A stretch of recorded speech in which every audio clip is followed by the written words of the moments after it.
Motion to approve the Honorable Edgar Erice is hereby recognized. Thank you, Madam Speaker. Thank you, Majority Leader. Madam Speaker, my dear colleagues, last week po, bumaha na naman sa Metro Manila. Naglabasa naman yung mga tone-toneladang mga basura. Narinig ko po yung awit ni Gary Valenciano. Sabi niya, nandiyan ka na naman, tinutukso-tukso ang aking puso. Nahihirapan na, lalapit-lapit pa, di na natuto. Parang patungkol po ito sa Metro Manila. Di na natuto. 25 years ago, during the first of my 5 terms in Congress, one of the very first privileged speeches I delivered was about the mishandling of solid waste collection and disposal in Metro Manila. More than 2 decades later, last year, my first privileged speech upon returning to this chamber was again about garbage, about corruption and inefficiency in garbage collection, about clogged waterways, about our primitive disposal system, and about the connection between solid waste, flooding, and anomalous flood control projects. And today, here I am again. Nandyan na naman ang mga basura. Nandyan na naman ang mga baha. Nandyan na naman ang mga problema. At nandyan na naman tayo. Hindi na natuto. Madam Speaker, Metro Manila generated approximately 4.4 million metric tons of solid waste in 2024. This is roughly 12,000 metric tons of garbage every single day. 12 milyong kilo ng basura araw-araw. At kapag dumating ang malakas na ulan at bagyo, nakikita natin ang resulta, pagkataas-taas ng mga baha, tone-toneladang basura, ang inaanod mula sa ating mga kanal, estero, creek at ilog. Bumabara sa drainage systems, bumabagsak sa pumping station, sinisira ang mga pumping station, maagos sa ating mga ilog at sa huli, lumalabas sa Manila Bay at sa ating mga dalampasigan. In July 2025 alone, after severe flooding, the MMDA reported removing more than 600 metric tons of garbage from the pumping stations in just several days. At hindi lamang ito kahihiyan sa ating sariling bayan. A major international scientific study published in Science Advances identified the Pasig River as the world's largest riverine source of plastic waste entering the oceans under its model. And 19 Philippine rivers were among the world's 50 largest plastic-emitting rivers. Imagine that, Madam Speaker. Ang ating mga ilog na dapat nagbibigay buhay sa ating mga lungsod ay naging conveyor belt ng basura papunta sa karagatan. And yet, ngayon, di na natuto. Alam natin ang problema. We know the problem. We have studied the problem. We have held hearings about the problem. We have appropriated billions and billions of pesos supposedly to solve the problem. But year after year, problem comes back. Di na natuto. Why? Because many times the problem is no longer technical. The problem is political. The problem is corruption. The problem is fragmented government. And above all, the problem is the absence of political will and metropolitan leadership. One metropolis, 17 kingdoms. Mr. Speaker, according to the 2020 census, Metro Manila already had 13.48 million residents. Official projections place its population at around almost 15 million by 2025. During the daytime, millions more cross city boundaries to work, study, conduct business, and obtain government services. Metro Manila is therefore not simply a collection of cities. It is one gigantic, interconnected urban organism. The water flowing from Quezon City does not stop at the boundary of Manila. The garbage thrown into a creek in Caloocan does not ask permission before entering Manila Bay and Manila. Traffic from Pasay does not stop because the vehicle enters Makati. A commuter living in Caloocan may work in Makati, study in Manila, pass through Quezon City, and return home at night. Floodwater has no political boundaries. Garbage has no political boundaries. Traffic has no political boundaries. Pollution has no political boundaries. But our government does.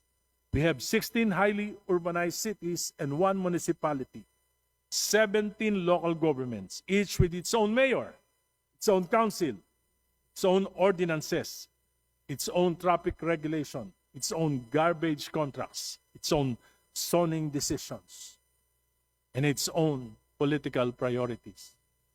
Parang 17 autonomous kingdoms occupying one interconnected metropolis.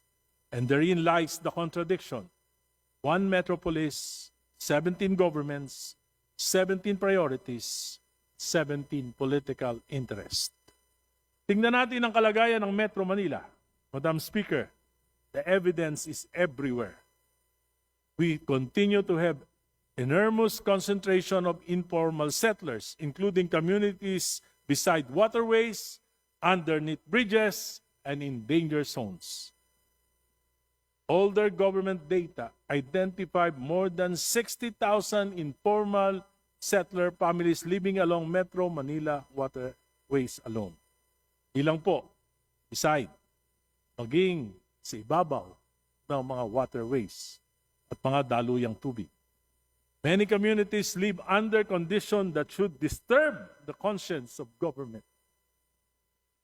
Pati po sa ilalim ng Skyway, may kuweba po doon, may 100 ang nakatira.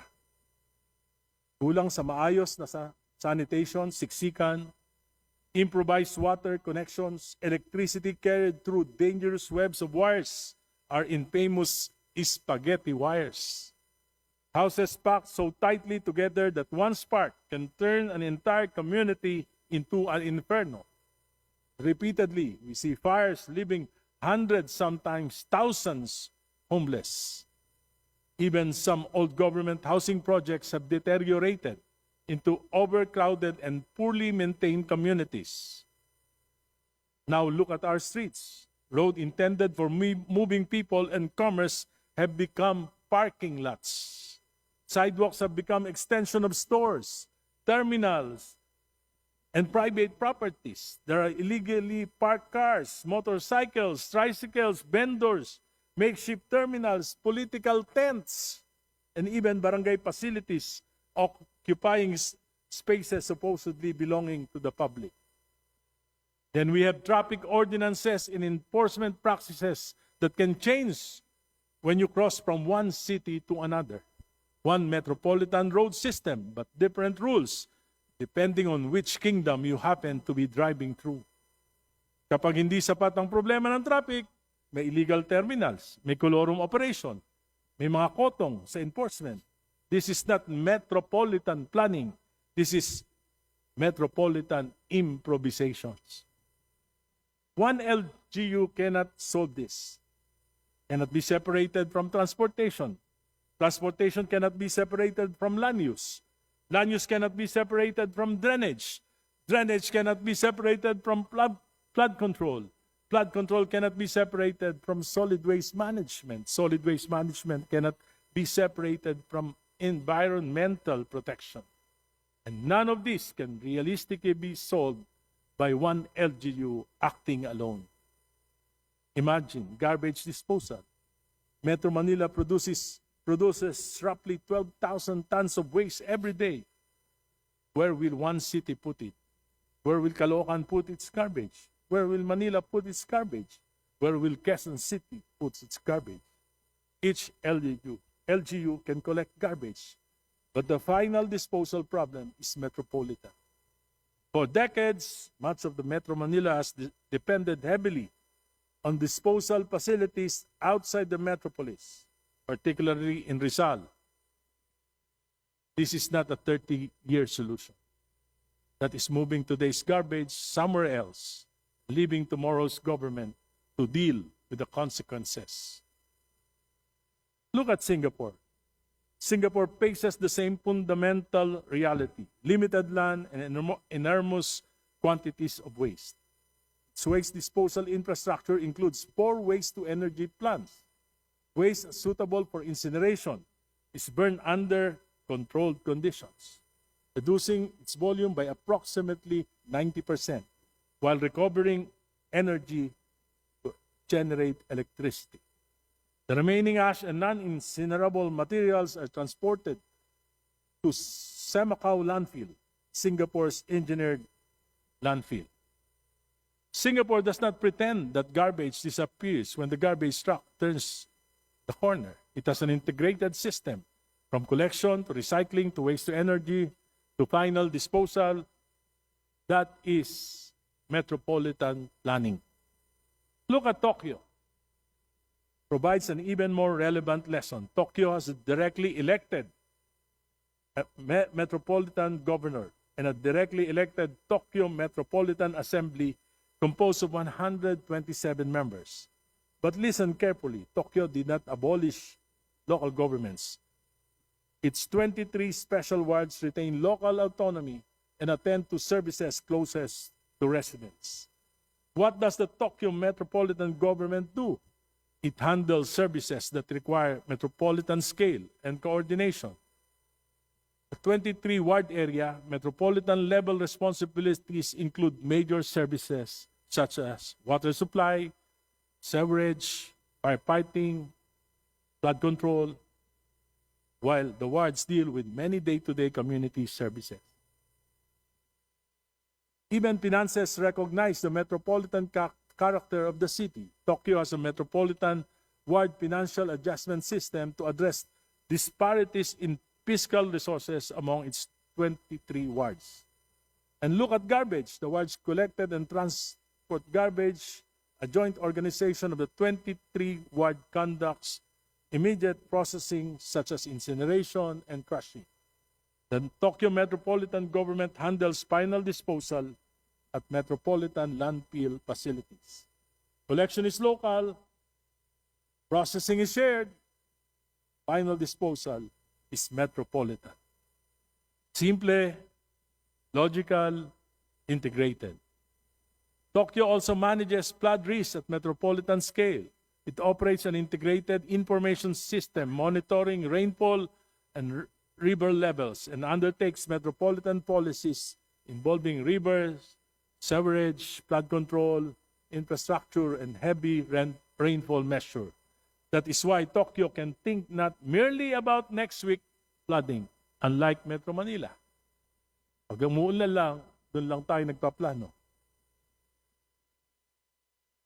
Here, Tokyo is thinking about the resilience of their metropolis for generations. Look at Bangkok. Bangkok offers another model, closer to us here in Southeast Asia. Bangkok is governed as a special local government with directly elected governor and an elected Bangkok Metropolitan Council. Below them are 50 districts, but metropolitan policies are not chopped into 50 competing city governments.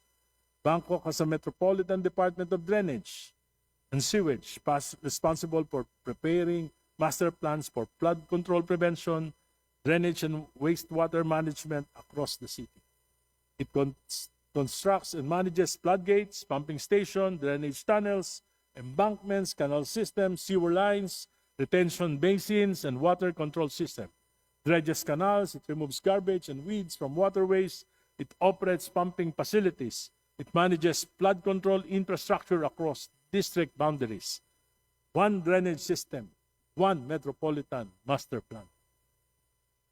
One authority accountable to the people for the whole system. Hindi yung isang lungsod, nilinis ang kanal, pero sa katabing lungsod, barado naman. Hindi yung gumawa tayo ng flood control project dito, pero walang integration sa drainage system doon. Because water does not recognize political boundaries. Then what does Metro Manila have? We have the MMDA, and I recognize the hard work of many people in the MMDA. But let us be fair for them. We ask the MMDA to solve metropolitan problems without giving it genuine metropolitan governmental power. It coordinates, it regulates within powers granted by law, it persuades, it negotiates with the mayors. But ultimately, enormous political, fiscal, and regulatory authority remains divided among 17 LGUs and numerous national agencies. Technical solutions therefore repeatedly collide with political considerations. Engineering becomes hostage to politics. Planning becomes hostage to jurisdiction. The constitutional foundation already exists. We simply have refused to use it. We need a real metropolitan government. What I propose is not the abolition of our cities. Caloocan will remain Caloocan, Quezon City will remain Quezon City. Manila will remain Manila, Makati will remain Makati. Their mayors and council will remain responsible for genuinely local concerns. But services that cannot be logically confined within the city boundaries should be transferred to a democratically accountable metropolitan government. I envision a Metro Manila government with a directly elected metropolitan governor and a metropolitan legislature. Long-term solution becomes hostage to 3-year electoral cycles. The Constitution gives us the answer. Madam Speaker, we do not even need to amend the Constitution to begin solving this. The framers of the 1987 Constitution anticipated precisely this problem. Article 10, Section 11 of the 1987 Constitution provides that Congress may by law create special metropolitan political subdivisions subject to a plebiscite. Component cities and municipalities retain their basic autonomy, their own local executives and legislative assemblies, but the Metropolitan Authority may exercise jurisdiction over basic services requiring coordination. There it is, Madam Speaker. Assembly with clearly defined powers over services requiring regional coordination. This should include metropolitan transportation, traffic management, major road networks, integrated flood control and drainage, solid waste processing and final disposal, metropolitan land use planning and zoning standards, waterway rehabilitation, regional housing and resettlement planning, disaster risk reduction, environmental protection, and other services that cannot efficiently be performed by 17 separate governments. Imagine what we could accomplish. One metropolitan transportation plan, one drainage and flood control master plan, one solid waste master plan, one long-term housing strategy, one metropolitan land use framework, one traffic management system, one environmental strategy, and most importantly, our government that the people can hold accountable when the system fails. Panahon na para tayo matuto. Walang may kasalanan. Hindi yung kapag bumaha, LGU ang sisi. LGU na naman. MMDA ang sisisihin. DPWH ang sisisihin. Basura ang sisisihin. Walang may kasalanan. Everybody has authority over one piece of the problem. Nobody is accountable for the whole. We have an elective Metro Manila government. Isa lang po ang sisisihin. Madam Speaker, a metropolis of more than 14 million people cannot be governed through daily improvisation. Hindi pwede ang solusyon natin sa baha ay kapag umuulan lang. Hindi pwede ang solusyon sa basura ay kapag nakalutang na sa Manila Bay. Hindi pwede ang solusyon sa traffic ay magdagdag lamang ng traffic enforcers. Hindi pwede ang solusyon sa housing ay magtayo ng pabahay na walang trabaho at transportasyon. Hindi pwede ang solusyon sa informal settlers ay ilipat sila ng napakalayo sa kanilang kabuhayan. At pagkatapos ay magulat tayo kapag bumalik sila. We need a 20-year vision, a 30-year vision, a 50-year vision for Metro Manila. Madam Speaker, 34 to 36% ng ating gross domestic product galing sa Metro Manila. Hindi natin pwedeng pabayaan na mag-deteriorate ng gusto ang Metro Manila, kundi babagsak ang buong ekonomiya. Tokyo thinks in generation. Singapore plans infrastructure decades ahead. Bangkok created the metropolitan institutions capable of planning drainage and flood protection across district boundaries. Tayo, naghihintay ng susunod na baha, di na natuto. Madam Speaker, I filed a legislation proposing this reform, yet it remains unacted upon and unconsidered. And that is perhaps the saddest part, because we cannot say we do not know the problem. We know it.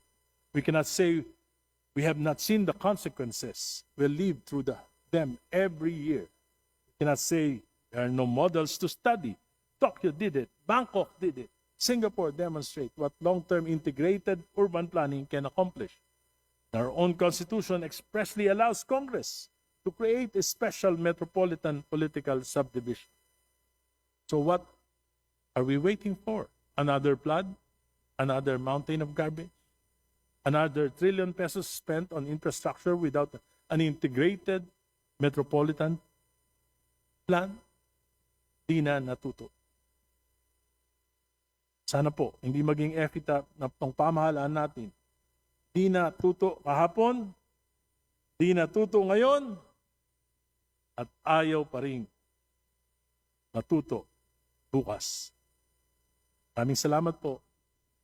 Magandang hapon.